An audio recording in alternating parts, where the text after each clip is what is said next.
Hello, hi everyone. I am Davide Vaccari, and this is my research presentation for the Quantitative Theory and Methodology class. My research question is, are violence-related tweets a catalyst for real-life violent acts? Why do I think the answer to this question might be affirmative?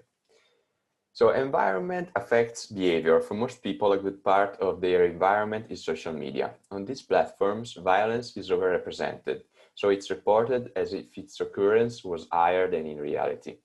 Previous studies demonstrated that exposure to violence in traditional media is linked to an increase in the viewer's aggression levels.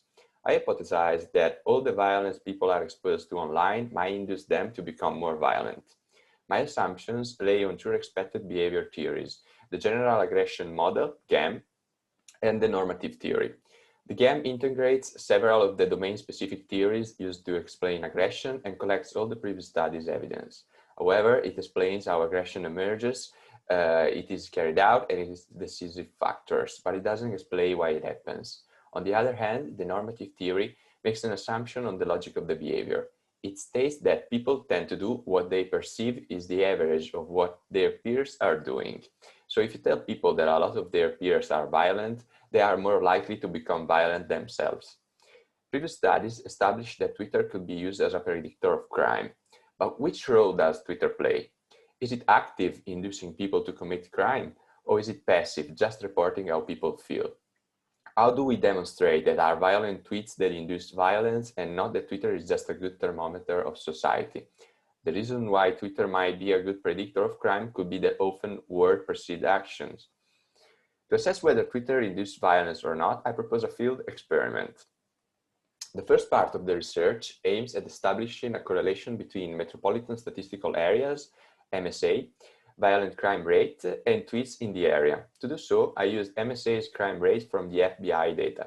Then I download all the tweets and their likes of 2019 of the selected MSAs using geolocalization, a feature available in the Twitter API, and the active users of the area using the Twitter API.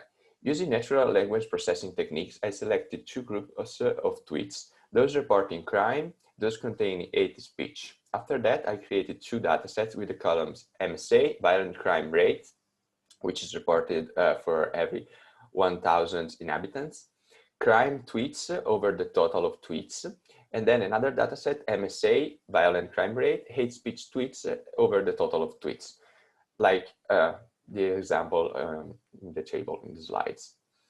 Then I ran two linear regression models, one on each of the two datasets, and see if there are correlations.